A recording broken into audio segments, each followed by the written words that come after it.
Hello दोस्तों, नमस्कार। आपका आरवी मानुषी पर स्वागत है। जैसा कि आपको पता है कि 30 जुलाई को होने वाले एग्जाम का पाठ्यक्रम आपको अच्छे से पता है। अगर आपके 100 क्वेश्चन पूछे जा रहे हैं तो 100 क्वेश्चन में से अगर आप देखोगे तो 30 से 35 क्वेश्चन आपके राजस्थान जीके के आते हैं और आपके 16 से 17 क्वेश्चन संविधान से आते हैं। 16 से 17 क्वेश्चन आपके संविधान से आते हैं।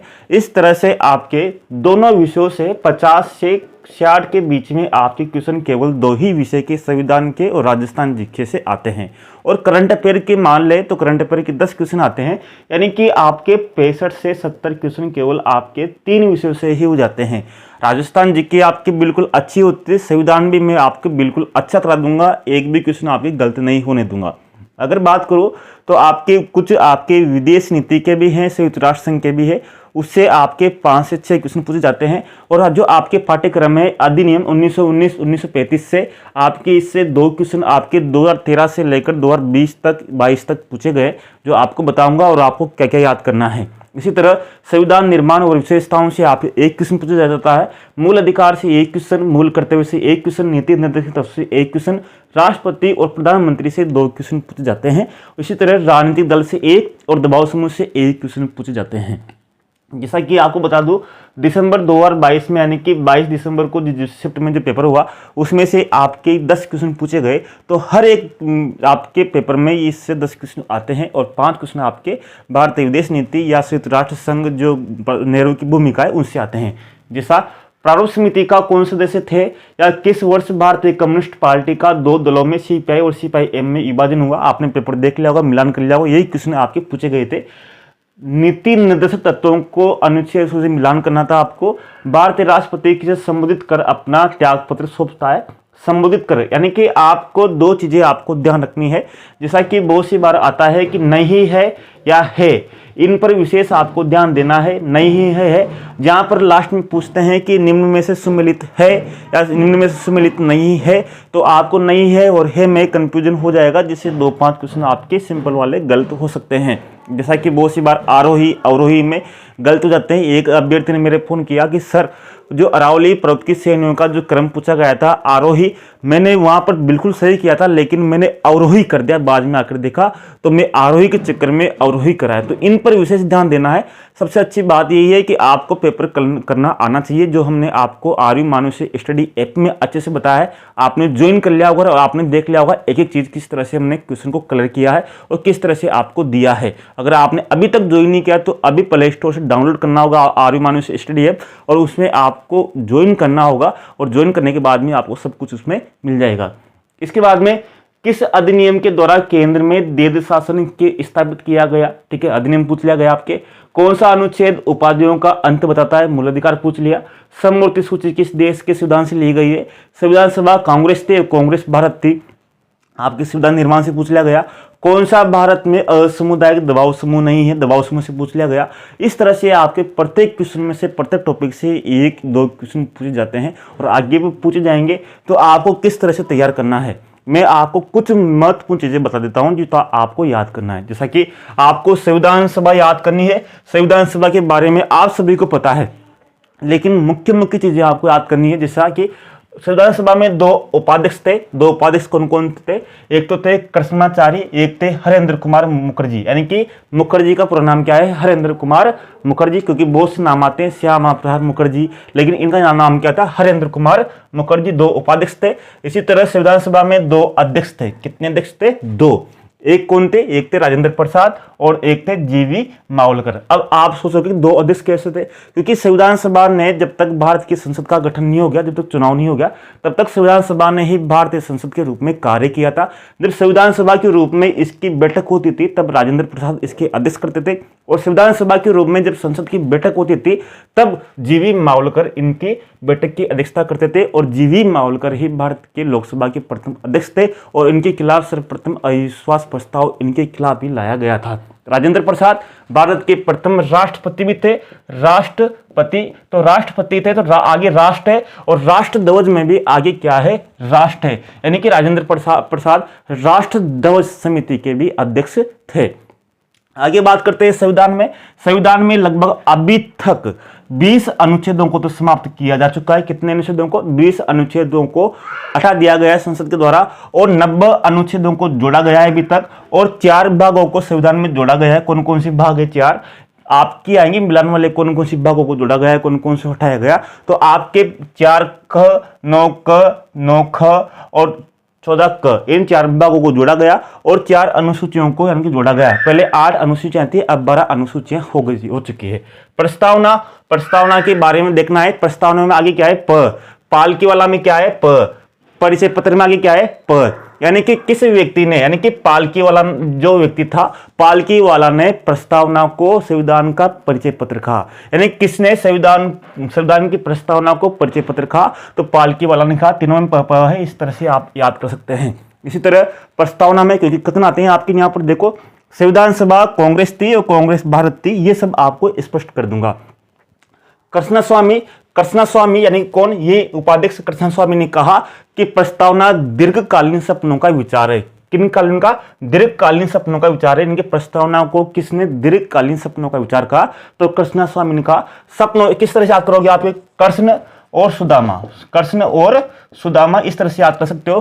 कृष्ण से कृष्णस्वामी, सुदामा से से सपनों, यानी सपनों। कृष्णस्वामी ने क्या कहा? सपनों का विचार। सुदामा से क्या बना सकते हो? सपनों से।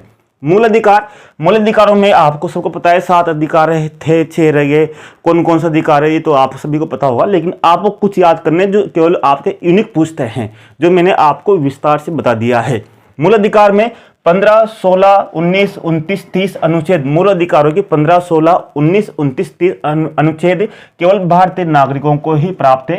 यानी कि इन अनुच्छेदों के केवल मूल अधिकार केवल भारतीयों को प्राप्त है। आपके पूछ सकता है वहां पर ऑप्शन में कि इनमें से कौन से मूल अधिकार भारत के नागरिकों को प्राप्त नहीं है। 4 ऑप्शन, 3 ऑप्शन इसमें से आ जाएगा और 1 ऑप्शन अलग अनुच्छेद का आ जाएगा। इसी तरह आपके पूछेंगे अनुच्छेद 19 में 6 स्वतंत्रताएं दी गई है, जैसे सेवा करने की स्वतंत्रता, आवास बनाने की स्वतंत्रता, परिवहन करने की स्वतंत्रता, व्यापार करने की स्वतंत्रता, प्रेस की बोलने की स्वतंत्रता। तो इस तरह की 6 स्वतंत्रता अनुच्छेद 19 में दी गई है। लेकिन इन 6 अधिकारों को, जो 19 के 6 अधिकारों को कब समाप्त किया जा सकता है, इस पर विशेष ध्यान देना है आपको।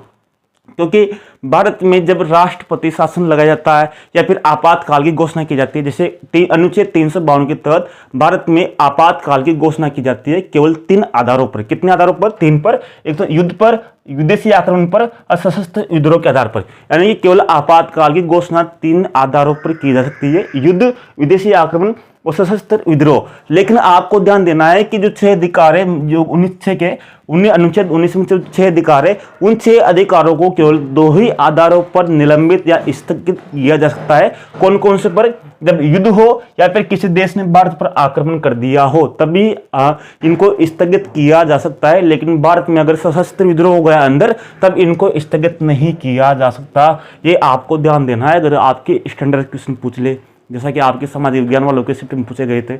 इसी तरह नीति निर्देशक तत्वों की बात करें तो नीति निर्देशक तत्वों में मिलान वाले आते हैं। अगर बात करें तो कौन से संशोधन के द्वारा कौन कौन से तत्व जोड़े गए, ये भी आपको ध्यान रखना है मिलान वाले में। जैसा कि 42वें संविधान संशोधन के द्वारा इसमें 4 तत्व जोड़े गए। कौन कौन से? 39 है, 43A, 48 है। 39A में बच्चों के स्वास्थ्य से संबंधित है, 39 कानूनी सहायता से संबंधित है, 43A उद्योगों के प्रबंधन में श्रमिकों की भागीदारी से संबंधित है, 48 है पर्यावरण और वन्य जीवों से संबंधित है। इसी तरह 44वें संविधान संशोधन के द्वारा 38वां अनुच्छेद में जोड़ा गया अवसरों की असमानता का, और 97वें संविधान संशोधन के द्वारा जोड़ा गया 43B यानी कि सहकारी समितियों को गठन से संबंधित। अब आपको यह महत्वपूर्ण ध्यान देना है, सहकारी समितियों से संबंधित ये 43B में है, जो 97वें संविधान संशोधन के द्वारा जोड़ा गया। लेकिन साथ में ही आपके आ सकता है कि इनमें से कौन सा मूल अधिकार नहीं है। तो आपको पता होना चाहिए कि सहकारी समितियों को गठन करने का अधिकार अब एक मूल अधिकार बन चुका है। कौन से संविधान संशोधन के द्वारा? 97वें संविधान संशोधन के द्वारा अब सहकारी समितियों का गठन करने का अधिकार एक मूल अधिकार भी है। जैसे स्वच्छ पानी पीने का अधिकार, या फिर आपके स्कूल, जो बच्चों के स्कूल जाने का अधिकार, यानी कि शिक्षा प्राप्त करने का अधिकार 6 से 14 वर्ष तक के बच्चों के लिए। तो ये आपको ध्यान रखना है। इसी तरह मूल कर्तव्य की बात करें, मूल कर्तव्य कितने हैं? 11 है, या कहाँ से लिए गए, सोई संघ से लिए गए, कब जोड़े गए, ये मूल पाठ नहीं था। लेकिन इसके बारे में आपको क्या क्या ध्यान रखना है? मूल कर्तव्यों के लिए एक समिति का गठन किया गया, सोन सिंह समिति गठन किया गया। तो इस समिति ने कुछ सिफारिशें की जो आपको ध्यान रखनी है।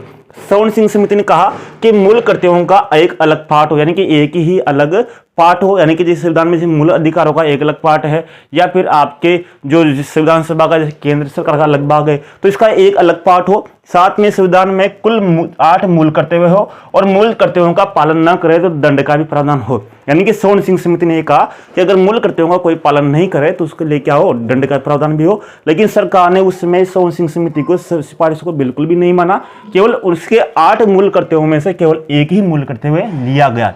कितने मूल कर्तव्य लिए गए? केवल एक ही मूल कर्तव्य लिए गए। इसी तरह 1935 के अधिनियम की बात करें, मैंने वही टॉपिक लिए जो आपके सिलेबस में है, मैं विस्तार से इनकी व्याख्या कर दूंगा। पहले तो आपको इस वीडियो में समझाया कि क्या क्वेश्चन पूछे जा रहे हैं, क्या क्या नहीं पूछे जा रहे, आपके विस्तार से मैं एक एक चीज़ों को लूंगा, क्योंकि अब हमारे पास समय कम है और समय कम है तो इस तरह से हम इसी तरह से पढ़ाई करेंगे ताकि कम से कम समय में आपका अधिक से अधिक मैटर तैयार हो सके और आपका जो सपना है वरिष्ठ अध्यापक बनने का वो बिल्कुल साकार हो सके। तो 1935 के अधिनियम में 1919 का अधिनियम में अधिकांश ये क्वेश्चन पूछ जाते हैं कि केंद्र में देश शासन की स्थापना कब हुई, या देश व्यवस्था कब हुई, या प्रांतीय संहिता कब हुई। तो ये आपको मैंने समझा रखा है अच्छे से, फिर भी आप एक बार फिर देख लीजिए।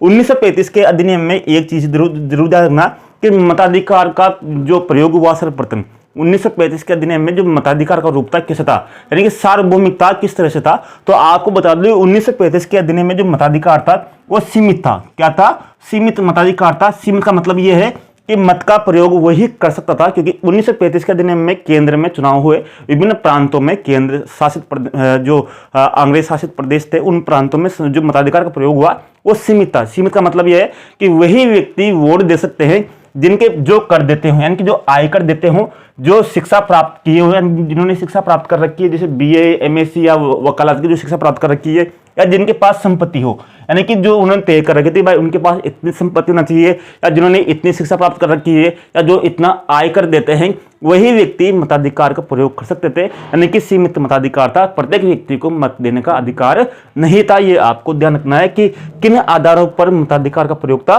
तो 3 कर, शिक्षा और संपत्ति के आधार पर। इस तरह से संविधान के एक एक टॉपिक को हम क्लियर करेंगे, जिस तरह से हमने विश्व बुक गोल को कंप्लीट किया है। और आपको मैं नीचे लिंक दे दूंगा ऐप का, जो आप वहां से डाउनलोड करके हमें ज्वाइन भी कर सकते हैं। 2 दिन दीजिए मैं, और 2 दिन में आपकी देखना आपकी जो जीके की जो तैयारी है वो बिल्कुल आसान और बहुत अच्छी हो जाएगी। धन्यवाद, नमस्कार, जय हिंद।